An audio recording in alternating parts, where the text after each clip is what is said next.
Simula nang tinanggap kita sa buhay ko at nag-promise ako sa self ko na ikaw na talaga ang mamahalin ko. Simula nang ginito ko ang lahat sa buhay ko, hindi ko pinagsisihan yun lahat.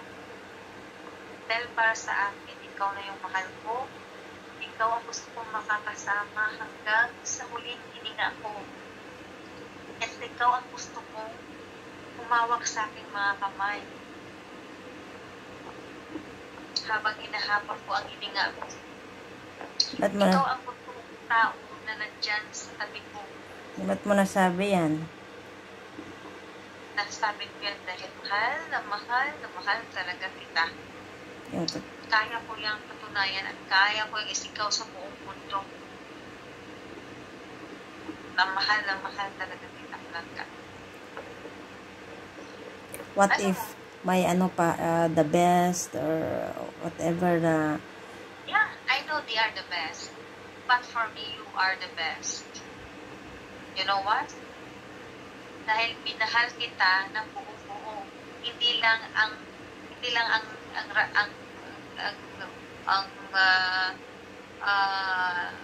white side mo, kundi lahat dark side mo. Minahal ko lahat. Kahit na yung masama ugali, minahal ko na yun.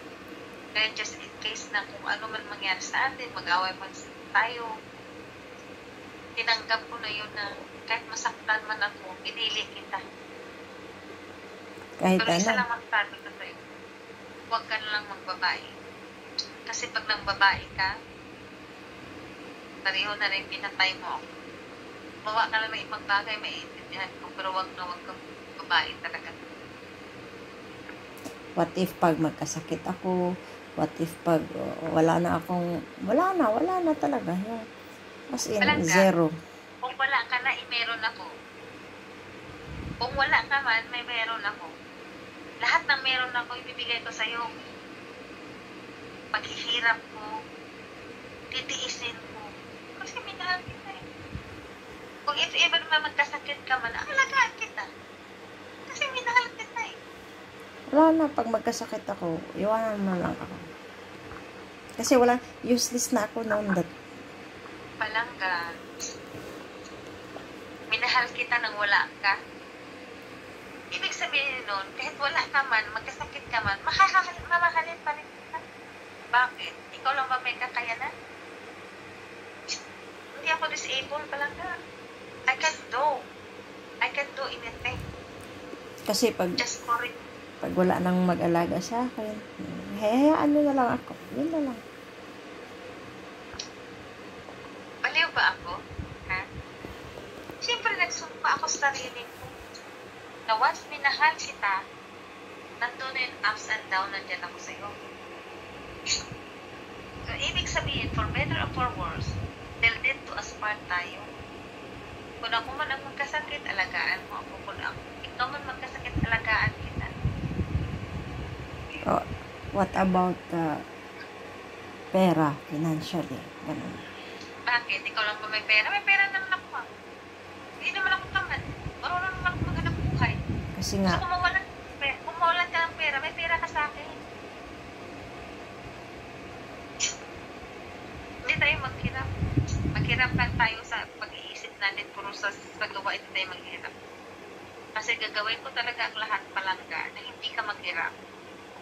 Kahit nahirapan ka, sabihin ko huwag kang maghirap palangga kasi nandito ako para sa'yo, no matter what.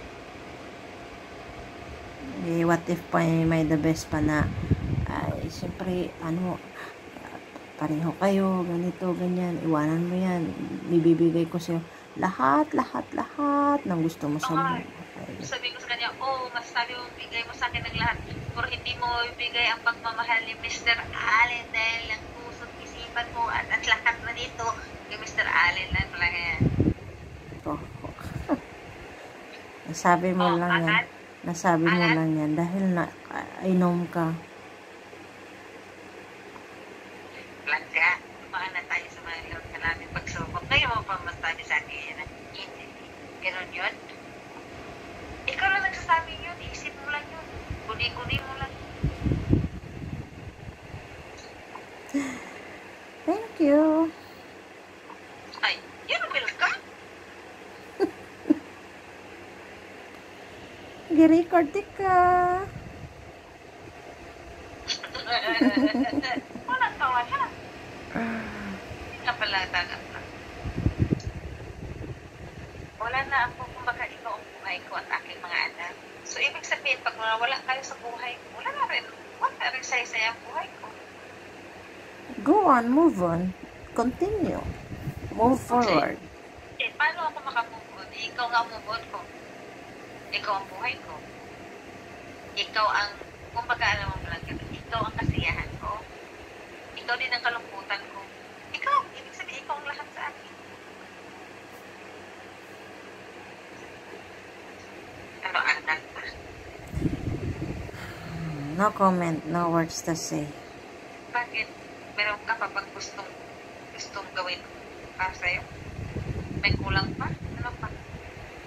Wala na. Sabihin Puno na. mo lang. Hindi, baka may gusto ka pang gawin ko para sa'yo. Sabihin mo lang. O baka may kulang pa sa pagmamahal ko. Sabihin mo.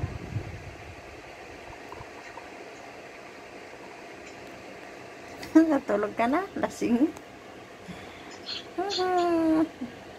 Bye-bye na ako. Gi-record ka.